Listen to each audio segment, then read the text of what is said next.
Dans cette vidéo, nous allons succinctement parler des protocoles applicatifs de niveau 7 et des modèles de communication.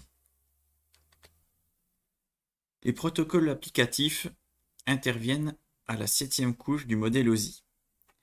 Cette couche est utilisatrice de la couche transport et définit un protocole métier, c'est-à-dire des types et des formes de messages en fonction de l'application.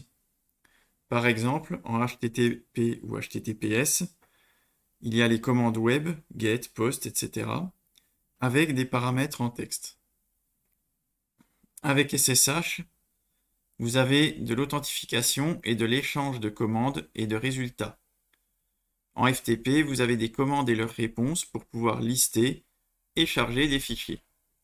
Tout cela est soit défini en interne dans le cas d'une application fermée, ou par des RFC publiquement consultables, que vous pouvez même implémenter vous-même, pour des protocoles ouverts type HTTP ou FTP.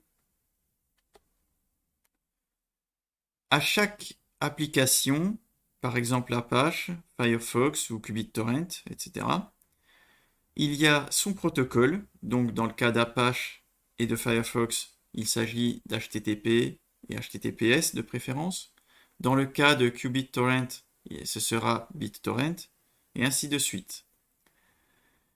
Chaque application a également son architecture de communication, qui peut être entre un client et un serveur, entre plusieurs clients et un serveur, ce qui nécessite sur le côté du serveur de faire du multiplexage, dont nous reparlerons ultérieurement dans le cours, d'un client avec plusieurs serveurs, ce qui va peut-être nécessiter une synchronisation entre les communications des différents serveurs avec le client, ou entre plusieurs clients et plusieurs serveurs, ce qui demandera du multiplexage et éventuellement de la synchronisation.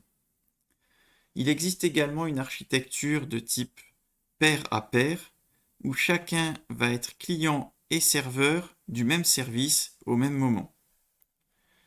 Chaque application, le choix va être fait en fonction de ses propriétés.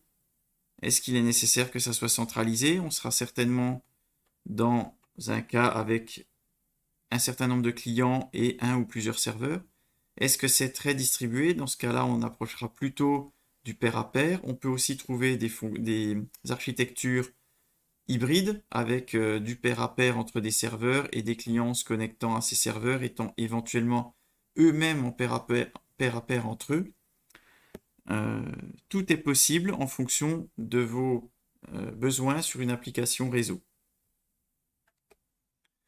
Nous allons maintenant parler aussi succinctement du mappage des ports et des processus grâce aux API socket. Notre problématique principalement, c'est que d'une part, le réseau transporte des paquets et c'est les router d'une source à une destination et inversement quand il y a une réponse.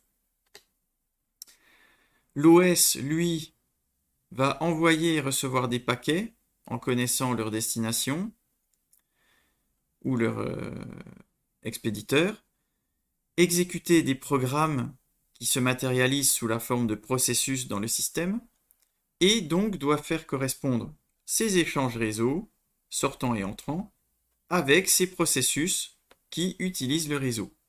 Il est donc nécessaire d'associer les ports de communication à des processus tournant sur le système, donc notamment pour la réception. C'est là que l'API socket entre en jeu, puisqu'elle permet depuis un programme lors de son développement d'offrir aux développeurs le moyen de faire cette association avec la gestion par le système de toute la complexité sous-jacente, ce qui évite notamment aux développeurs de devoir s'occuper de tous les détails des couches 4, 3, 2 et 1 qui, a priori, ne regardent pas trop son développement dans son application. Donc, la gestion des couches est déléguée à l'OS qui les implémente normalement correctement.